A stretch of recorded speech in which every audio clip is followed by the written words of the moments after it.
Hello and welcome to Field Talk, a Monitor Farm Scotland podcast. Monitor Farm Scotland is farmer-led and farmer-driven and aims to encourage discussion and solution-based thinking within the industry. I'm Mark Stephen.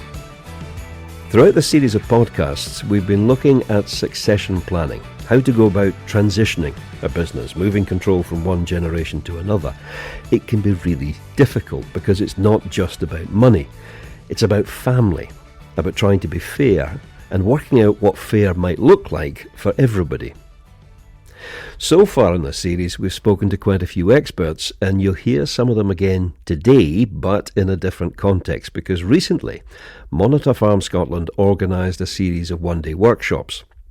So what you're going to hear now is a flavour of one that took place in Elgin up in Moray. On a fine sunny day, farmers and experts came together to discuss the issues surrounding succession, but also to look at the tools and techniques that are available to help you through the process. Grace Reid, the event organiser, welcomed everyone to the event. Farming families are unique, but I don't need to tell you that. We live where we work, and in many cases we work with the people we love. That closeness is a strength, but it can also make communication incredibly complex. Succession, management transitions and day-to-day decision-making are not just business matters, they are deeply personal. And when emotions, expectations and legacy are involved, it is no wonder that some conversations feel too difficult to start. Today is a place for people to come together in an open and constructive manner to delve into the discussions that need to happen, how they go about that, how to actually get the people in the room, what needs to happen when they're in the room, and move forward afterwards and start that process of whether it's communication, succession, transition, whatever it be that's the sticking point, and get past it. We're honoured to be joined here today by Lydia Carpenter, who brings international expertise in the form of family facilitation. And we'll also hear insights from Elaine Fraze, whose work has helped thousands of families navigate conflict and transition with courage and clarity. So thank you for coming here today. Without further ado, I'll pass you on to Lydia, who's taken control of the session today. And yes, Lydia, here you go. The first part of the session is communication on the farm, the power of story and context, and I'm starting there for a reason. The reason I think story is really important is when we work with farmers and we do farm transition facilitation work, first it's about the story. What is the story of this farm? Who are you? Why do you do this? What do you like about it? What is your interest? Why are you thinking about farm succession? My name is Lydia Carpenter. I'm from Manitoba. I farm in the Central Plains of Canada. I also facilitate for farm and ranch families, having conversations about succession, farm transition, human resource management, that sort of thing. Tell me how today's going to work. What are you going to do?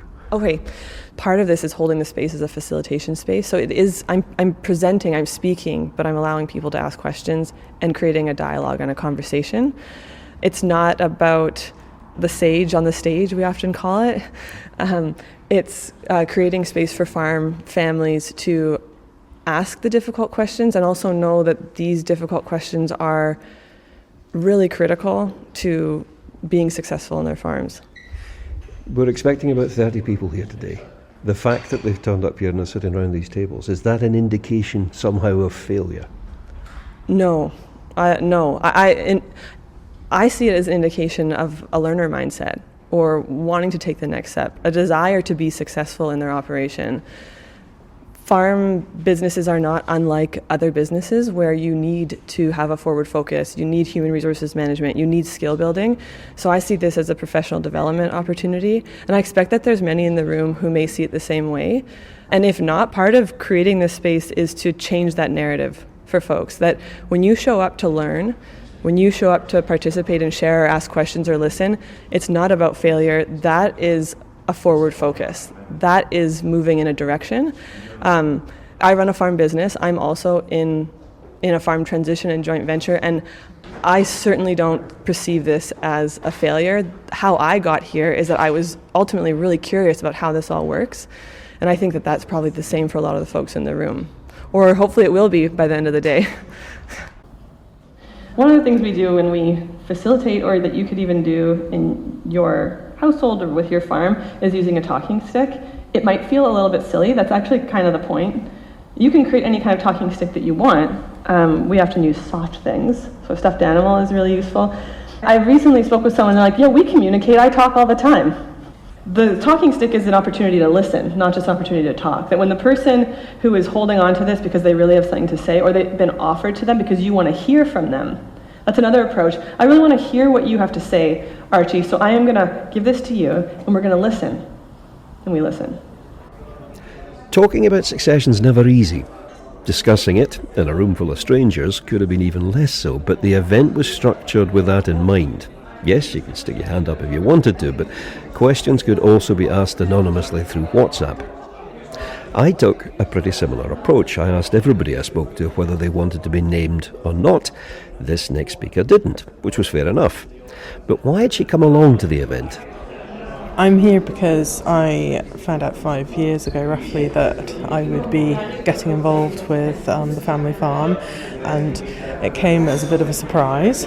Why? There's a lot of because I'm the second daughter and I have male cousins, and I'm used to the gender stereotype and hadn't anticipated that my dad was way beyond that, to be honest.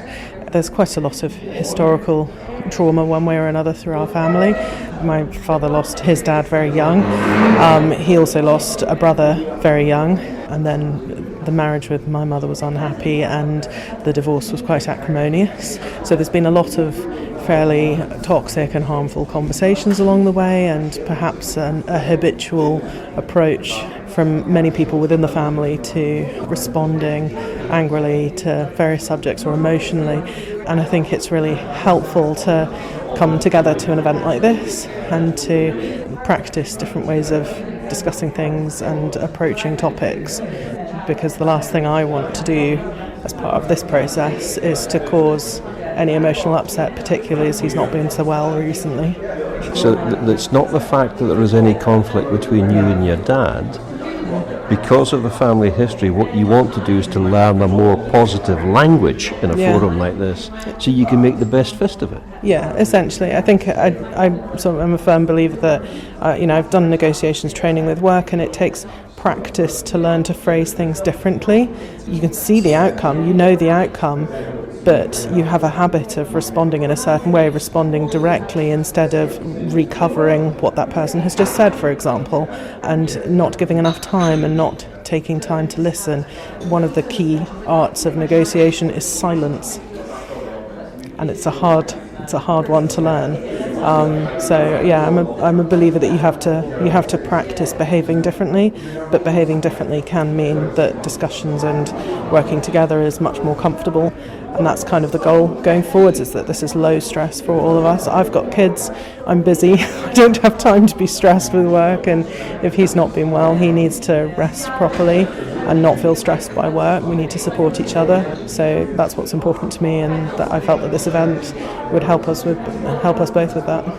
Sometimes folks are approaching things from a place of negative emotion, so fear, anxiety, and overwhelm, things begin to look really black and white, or their options begin to appear to be limited.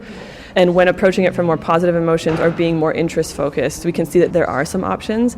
Sometimes conversations are ignited in interesting ways. Sammy Smith from Achernach, Granton-on-Spey. And Malcolm Smith from Achernach, the Strathspey Monitor Farm. Succession is at the forefront of our minds just now. We're working through it actively. We attended Elaine's first workshop over here down in Carlisle, and that started the ball rolling for us. And we're in the process of holding our family meetings and talking to each other and finding out what the boys want from Succession as well as what we want from Succession. The fact that you went all the way from Strathspey down to Carlisle would tend to suggest you're quite serious about this. Yeah, very. I mean, it's very real. We've got 3 sons, and looking forward to planning for our retirement, and need to get stuff rolling and get the ball rolling. How much is the clock ticking? Well, I hope we've got a few years ahead Enough time. ahead of us yet. I'm not talking about you dying or anything. Yeah. We're talking about stepping back in the next 4 to 5 years.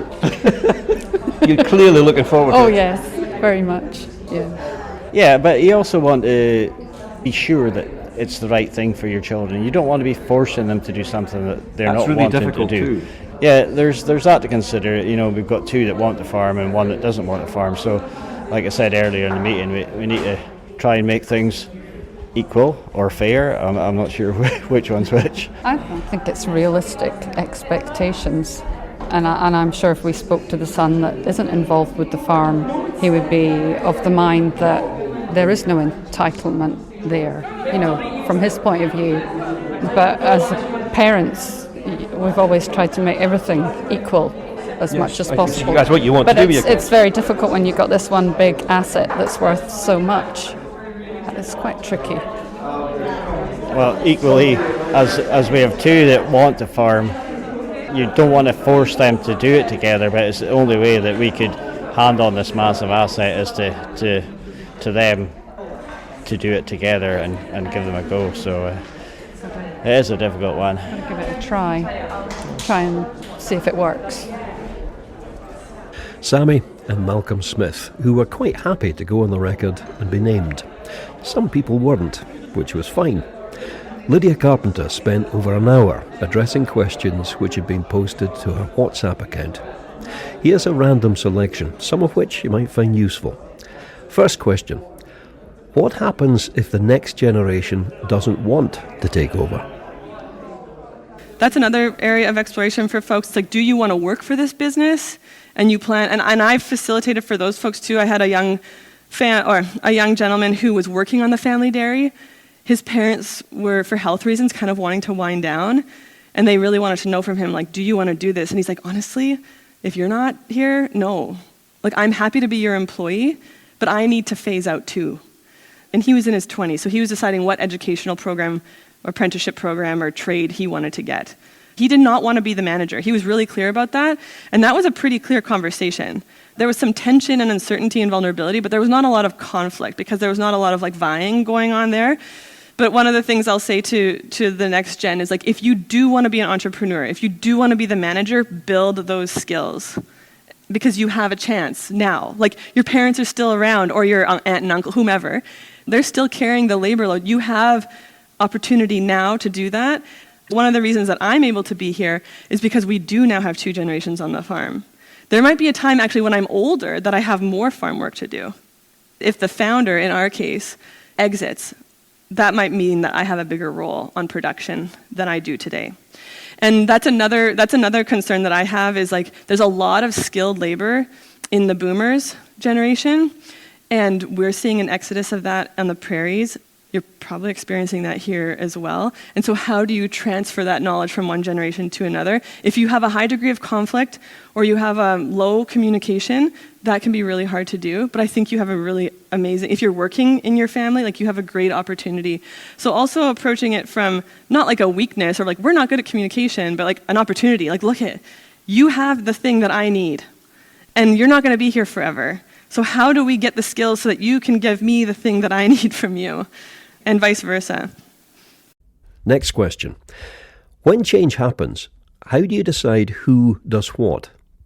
Clear roles in the business. So we have a clear ownership structure. My husband and I are partners in our business. We own assets. So our business owns cattle and land and some equipment, some cash in the bank, that kind of thing, some debt. We have clear roles in the business that continue to evolve. In other words, we talk about it. And actually, as the roles became more defined, I think we were a little bit less angsty. I was less did you get this done? Because I was able to move on, and I knew what my area was. One thing we're running into now is I'm kind of the chief financial officer, and he kind of woke up one day and was like, wait a second. What if something happens to you? Because the business is evolved enough, there's enough going on that now new anxieties begin to arise. And so rather than ignoring them, we have to figure out how to address them. But it's a process. It would not be reasonable for him to be anxious every day about the finances, given that the lack of his understanding. We just need to create a learning plan. We both need to sit with the accountant, or we need to, you can learn the invoicing, whatever. We have to come up with a plan. In your workbooks, there is... it's the Because I Love You list. Oh yeah, it's on page 16. So we have clear roles in the business, but those roles are continuing to evolve. Some of it is risk management that we have some crossover. The Because I Love You list in here, you can fill this out for your farm. It's just if something happened to you, even if, I don't know, if a gate hit you in the face, that happens. You don't die, you can't remember stuff. But you can write down short-term help, long-term help, standard operating procedures, any passwords or like a password if you have a manager for that. Where are the keys? Who are our personal advisors? Who do we seek mentorship from? Like, who are our trusted neighbors and people that we are able to talk to in confidence? Like, sometimes, does your whole family know that? Accountant, family doctor. So this is kind of a list of items you can fill out just in case something were to happen. But yeah, in our business, we've got, again, organizing peer groups, ongoing leadership training, and business management training. I would consider what you're doing here today a form of business management training or leadership training, learning about communication and farm transition. This next person said, I'm expecting to take over the family farm in a year or so, and I have a couple of new ideas that I'd like to try out, but I'm not sure where to start. Any advice? Planning takes time. Planning takes skill. But you can, and this is where this concept of like self-efficacy comes from. If you believe that you could get some of the skills, or even go to the bank and say, hey, just walk in there one day and say, look, I'm a young person, I'm trying to start a new business, I work with my family, I want to start borrowing so that I can grow this enterprise. What do you need from me? You don't have to have it. You just need to ask them. That's your first meeting. They say, okay, business plan. We need some future focus, some strategizing. You're like, okay. Then you go look at your community college and see what's available, or like what resources does QMS have, or the monitor farms, or like you start to look around. You become like you're resourceful, right? And so I think part of it too is like a mindset thing where certainly there's challenges that makes some options maybe not possible, or much more difficult, or the strategy is changing. So if you think about the tax, for example, it could become very overwhelming. The next step is to figure out what's possible. Can it be done? What do I want to do? What do I need to do? Then there's this one. If you're adding another generation, basically more people into the business, does everybody just get less, or should you try to make the business bigger first? So for the founders, we say, okay, like how much income do you need from this farm? If you haven't set a bunch of money aside for retirement, you're probably going to need something out of the farm. Likewise, if you are a new entrant and you're joining an enterprise that has traditionally supported a single family, and it still needs to support that family, you got to figure out how to make this enterprise make more. Or a new enterprise. So do you scale it? Do you seek out new tenancies? Do you get leases? Do you contract farm? Do you direct market? Do you go to school and learn how to do AI and then do that on the side? Or like there's all kinds of things. I don't know if any of you are familiar with holistic management. I know Dallas Mount came to do a ranching for profit, but holistic management, kind of big in the US and Canada as well. It took off in Canada. Are you familiar with it? It's like a ranch management course, and it was Alan Savory. It kind of came from South Africa. A lot of it had a grazing element to it, so like grasslands kind of stuff, so it kind of suited Canada well. We had mad cow disease, BSE. The prices tanked, and farmers were trying to figure out, like, how do we survive this? And there was a man named Don Campbell who lived in Meadow Lake, Saskatchewan, who ran long yearlings. I think that's what they did, cow-calf operation. And he had already kind of successfully gotten his son and daughter-in-law involved in the business, so had freed up some time for him. So he went on the road, and he started to do this. But he went with his wife, and they basically went and shared the very, very intimate details of their farm succession. And they brought all these ranchers into rooms, and they basically built a whole community, like across Canada, of people who have management clubs, who like share intimately, who have barbecues together, who, and one of the exercises that they do in this course, and we did it twice, is one of the first things you do with your farm team is you sit down and you think, what is our resource base? What resources do we have available to us? I mean, it can even be your brain. Your brain's a resource. It can be your body. It can be your land. It can be your cattle. It can be, rainfall. So you have all your resource base, and then you set another list, and you write, what are all the things that we could do with this resource base to make profit? Not income, like not just gross dollars, but profit. Like where would we get? So if you have beautiful views, I don't know, if you've got trout fishing around you, or like we don't have a lot of tourists where we are, but we could probably attract them, right? Like we have a whole half section of land. It was under a conservation easement. It's like kind of boggy, but also beautiful. You could put a cabin in there. So like there's the kind of outside the box thinking. The whole point of the exercise was to get you thinking outside the box. This is the way we do it because this is the way we've always done it. And the way we've always done it has provided how much income?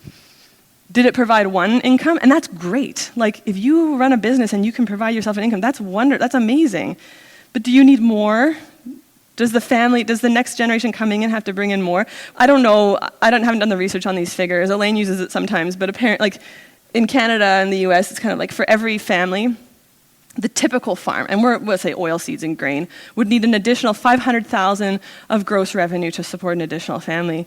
So that would be, I don't know, 250,000 pounds of additional gross revenue. But you can figure out your numbers. The point is that people are trying to do this, trying to figure it out. I suspect this is quite a common situation. The question says, we've been on our farm for over 30 years now. We've managed to raise a family and we've made an okay living, but we don't have any sort of pension pot. How do we explain that to our kids? Okay, so this is the difference between estate planning and business transition planning. My parents have a house in Winnipeg. They have a cottage. They have some money in the bank. My dad he was a teacher. He has a pension fund that's worth about $2 million.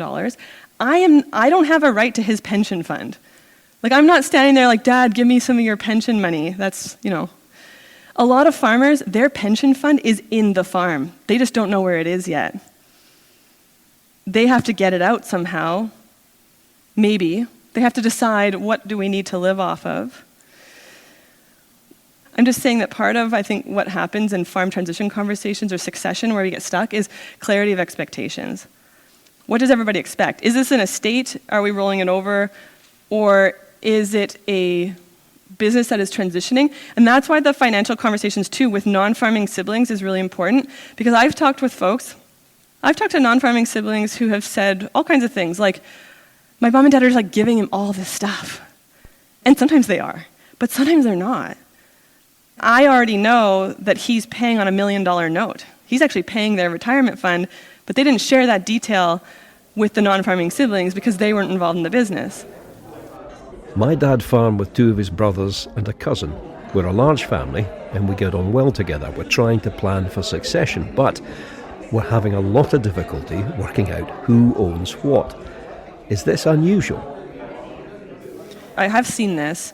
In this case, it was a grandson, like an adult grandson, who thought his dad owned more land than he did, but actually his uncle owned. But the dad knew, but they didn't talk about it. Right, so this is a Ukrainian heritage, like not really talking about stuff. And he's like, oh yeah, we have this farm. And he was so crushed when he found out. He did, like there was a sense of entitlement towards it in a way, but they hadn't had the conversation. And so this is where, when I mentioned that exercise, like resources under management, what are our resources? And are we able to talk about it and explore it? And this is sometimes where you get resistance. So there can be resistance in both ways. So you can have the next generation or an in-law or someone coming in and saying, well, what do you mean you don't know? Or like, how do we find out? Is it written somewhere? And then you'll get pushback, like, because it can feel conflictual because you don't know the whole family history. That's the narrative, right? Maybe there was an argument between brothers, or like, we've been through this before, or a shared title, multiple names on deed. That's complex. Yeah, and makes it difficult for decision-making. Structure. Are we a corporation? Did mom and dad or aunt and uncle or sister incorporate because they wanted to save on tax, and we actually didn't know that was an evolution in the structure? I worked with some folks, and I'm going to use very general examples because obviously when I work with people, it's a privileged relationship. But these are just very general examples from across the continent. I worked with some folks who they had a corporation, and it came to light, and I mean it was understood, but it had never been resolved, that an estranged family member who lived on a totally different continent had shares in the company. They had to find them. They had to track them down. It took 8 months just to find the person, and then figure out, okay, now how do we deal with this? Again, I suspect this is very common. There are aspects of our family business we feel we need to talk about, stuff that's important, but we're not sure where to start. Any advice? So family farms and ranches, we rely on shared meaning, but we don't talk about it. There's implicit communication. There's an anthropologist, maybe a psychologist, who talked about this concept of low context versus high context cultures. They would consider this a low context culture. We don't rely so much on the context around us to inform how we communicate. We're kind of direct with one another. Can you please go get me a cup of coffee? In that way, we are direct communicators, but farms operate in a different way. Family dynamics are more high context. A lot of assumptions are made. You're not always direct with one another. You're not always saying, hey, do you think we could form a lease agreement so that I have some certainty for my future? You're assuming like, oh, I can't ask that. They'll tell me when they're ready. No, we never talk about the farm. Oh, no, we can't talk about finances. We can talk about breed, but we can't talk about money. Like, there's all these assumptions that are made, and then it's like, well, why? And it's part of it is that family farms are operating almost like, even within the home culture, you're operating in a different way. So there's more like implicit communication. This is why when an advisor comes to you and says, just write it down, you're like, ugh. Like, yeah, you do that for other types of contracting, but in farming it's really challenging. There's a strong interdependence to function. So you actually rely on other people even though you want to be really independent. And this is where things often break down in farm transition and succession planning, is you actually need other people. So you can farm alone, I understand that, but will you be able to transition a business if you do everything by yourself all the time forever? No, probably not. Some of these businesses that have transitioned, they've had conflict. They have conflict.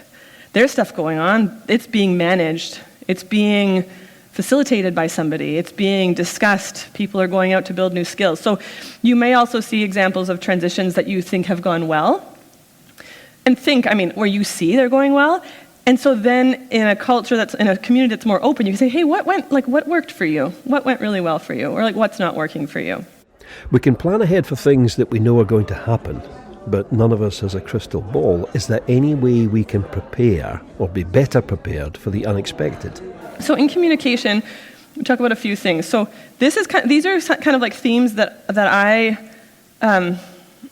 through my training and just over time, like facilitating for families, things that have come up. So this concept of risk management, asking what if and why not. So we have a game, you get some recipe cards, and you put them out on the table, and everyone has an opportunity. So you've got some here. Actually, you could do it if you want. And you could use a whiteboard, so maybe everybody get one of these. This one's got paper on it, so I'm going to use this one. So what if? What if we get disease? So then you could write it on here. So disease. Oh, that's a D. There's so many Ds in the what ifs. Death, divorce, dementia. You got another one. Okay. Another D. I got so excited. Okay, what if there's disease on this farm, right? So maybe you're in a disease-prone area. Maybe you've got like a single enterprise and a single type of stock, and you're worried about disease. So then you can do all the what ifs. So I mentioned them. What if there's divorce? What if mom gets dementia? What if, like, you just start to ask, what if, all of them. What if I ask a question that other people aren't prepared to answer? What's the worst that's going to happen? Someone's going to fly off the rail and throw tools. I don't know. I don't know what the conflict behaviors are. So you ask, what if? And these are the things that might keep you up at night. Okay? So you put them on the board. Then you say, why not? Why not is a process of discovery. Well, why not? So then you reframe it. Why not get more cattle and have less sheep? Why not talk about farm succession? Why not go to the accountant? Why not explore marriage contracts or agreements, even for founders? Why not have a plan in case there is dementia or other types of disease or issues in our family where the person isn't able to operate? So that's like a process of like introspection a little bit. And the thing is too, think about this. If you have a meeting, we always say it's a meeting, it's not the meeting. So you might just get together to do an exercise like that, where you put, today what we're going to do is we're just going to focus on the what ifs and the why nots. We're not going to try and solve these problems. I think we were just talking about the fact that farmers, we want to solve a problem. Like, just fix it. Like, I know what we could do. We could do this.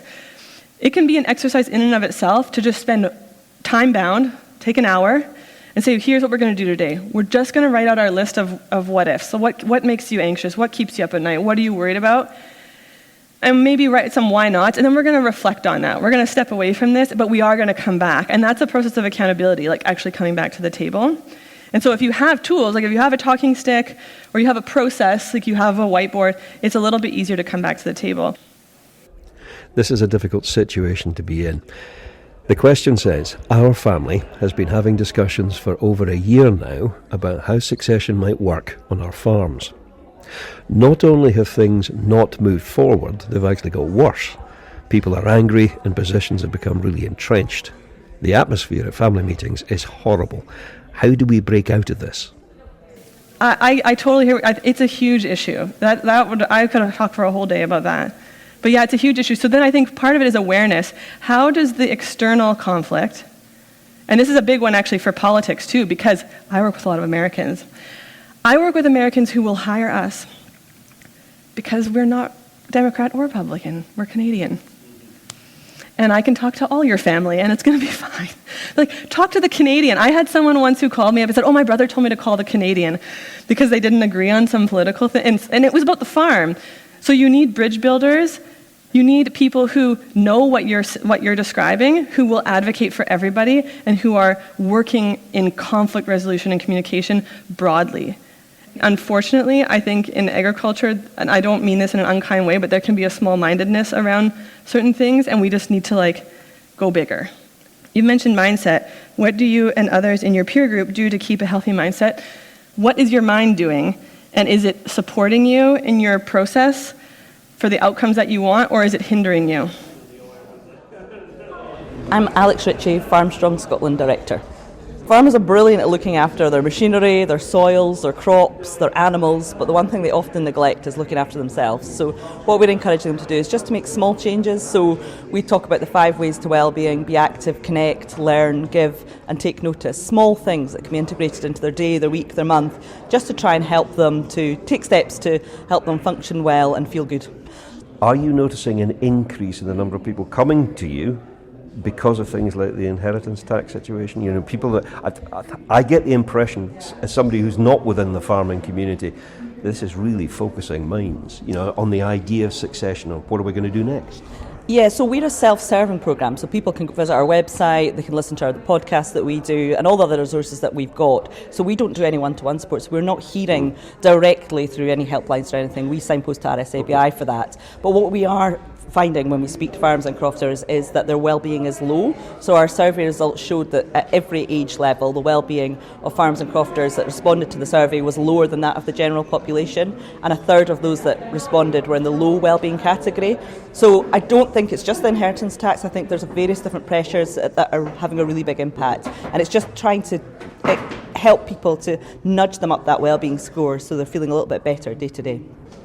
My name's Josie Barclay and I work with RSABI, charity supporting those in Scottish agriculture. What we found is, as a team, there is an absolute need to support our community emotionally, provide mental health support as well as our practical support and financial support. Some of what we've been discussing here today has been about mental health, you know, particularly as it relates to the sort of core topic of, you know, transition or succession planning, that kind of thing. But how much of the language here today has resonated with you? You know, what they've been talking about, the structures of things. It's absolutely resonated with me. I think we've talked about change today. We've talked about loss as well, and those two are often intertwined, especially as succession's mentioned and planning ahead. That can be a really difficult conversation for families. You're in business with your family, which is quite unique within farming. So today, mental health is absolutely part of that. You recognise how difficult that is to have that conversation. You want to protect your relationships and your business, but it's also to give you that security for the future, and so you can have those things in place, seek support if you need it as well. So I think today has shown that you're not on your own and there's support available. So this has been really encouraging today to be here and hear the conversations and to that message of hope that there is support available and that you're not on your own, and we really need to talk about this. So I think raising this today, getting people together to talk about it's really important. Some of the key things that people highlighted that they're having challenges were managing tiredness and getting sleep. We have work-life balance, so as Grace mentioned earlier, because you're often living where you work and working with the people you live with, that work-life balance can be really difficult to get. And getting off the farm, getting time, that's one that comes time and time again, pardon the pun, just finding the time to look after yourself. And often farmers don't see it and crofters don't see it as a priority. So I know we're quite short in time today, but I just wondered, as this is a peer-to-peer programme, if anyone wants to share what they do to help them feel good and function well in farming. I exercise. I like to go to the gym and do Pilates, weightlifting regularly. It gives me an hour where I think about nothing else, just what I'm focusing on doing in that exercise. I enjoy going out gardening. I like setting the house to rights and getting inside a bit tidy, that tidy house, tidy mind. And for my family, often if I see my dad in particular getting stressed or worried, I nickname my dog Therapy Dog, and I leave her with him, and that gives him an excuse to get out and go for a walk and just spend time with her, and he always comes back in a better mood. How do conversations start and end? So that's something to keep in mind. How are you starting this conversation? Is it because you've got all this pent-up anger because you haven't talked about it? So you stomp into the shop and you're like, hey, we need to talk about whatever. And or how do they end? Sometimes they can start really calmly and they end, people are crying, everyone walks out. And that's typical. Sometimes when we're engaged for facilitation, it's like we can start it, but we can't finish it. We don't know how to close this out, which is where some of these tools like a talking stick or like post-it notes, time limitations, can really help, because it is going to end. Some people have a conversation that never ends, and they have a meeting that's like 6 hours long, and like, we can never do that again, so they don't meet. When the discussion, the process, stalls like that, or sometimes even if it doesn't, it can be a good idea to bring in outside help. Someone impartial who can help smooth things out, get things going again. The posh term is mediation. I'm Gordon Davis and I work as an independent mediator, mainly for the courts in Edinburgh and Glasgow, but also through RSABI. Gordon, we spoke in one of the earlier podcasts in this series. I find this a really interesting environment because I'm not sure how much a group meeting like this lends itself to it being sort of open and frank. Yes, some people really find it difficult to express their emotions and their feelings in an environment like this. But in a way, it's a good thing that Lydia's given the opportunity for people just to write things anonymously on the board, and then she can perhaps talk to them one-to-one afterwards if they want some help or advice. Would you expect, on the basis of past experience, people will be sort of tapping you on the shoulder on the way out saying, I wonder if we could have a quiet word? Definitely, that's what usually happens. Yeah. People have had a chance to ruminate a few minutes over what's been discussed and think, yes, actually, I do have an issue which I need to talk about. And then they don't want to talk in public, but quite happy to come up afterwards and say, can you just have a word, please? Is there anything about farming in particular that makes it different to other businesses? Yes, I think somebody said already today, it's the fact that your livelihood is also your family and it's also your home. And you can't separate those at all. Everything is in one. Whereas it's not like somebody who goes off to work in the office from 9 to 5. They have two completely separate lives. It's not like that at all. It's just one life for everybody. Lydia, you do a lot of these things.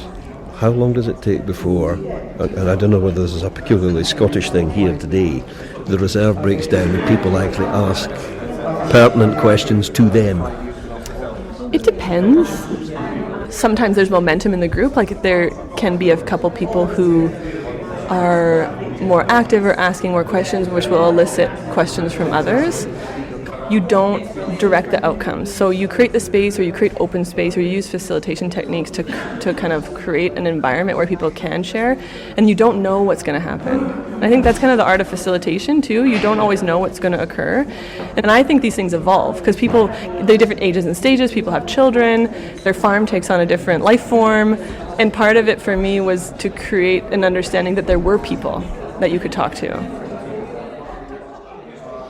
So, we hope today has given you the practical tools, some fresh perspectives, and maybe even the confidence to start a conversation or two that's been sitting quietly in the background. Whether it is succession, management transition, or simply improving how we communicate on a day-to-day basis, these are the conversations that shape the future of our farms and our families. So, I'd like to say a huge thank you to our speakers, Lydia and Elaine, for sharing their expertise and compassion, to Josie and Alex as well, and Gordon, he's still here. And your support is invaluable, and your presence reminds us all that help is always available. So I'd like to give you a small token of thanks, and if you would help me just thank everybody in the usual manner.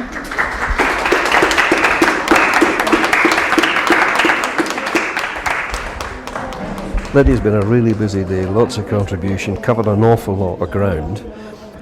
What takeaways would you want people to be going out of the room with? a feeling that there is a next step that they can take, that there are resources available, that there are people talking about this and other, not just abroad, but in their community that are interested. A feeling of, hope is an interesting one, but hope because hope is kind of a movement in a direction. And also that there's multiple ways to do things. There's not necessarily a right way. Farmers often fear that this is a big undertaking and they're going to make a mistake or do it wrong. And we really want to empower people that part of the exploration is seeking out the options, using the tools, building a team, being better in communication, asking questions, and feeling empowered to take the next step. Lydia Carpenter from Farm Family Coaching. Now, as I said right at the beginning of this podcast, all we can really give you here is a flavour of the day and of the questions. It ran from 9:30 till 3:30, and it was pretty full on. But all the people I spoke to seemed to think that it had been well worth a while attending. Now, you may have missed the workshops, but the help we've been talking about is all still out there. You can find a lot of information on the Monitor Farm Scotland website or follow them on social media for more updates. I'm Mark Stephen. Thank you very much for listening to this.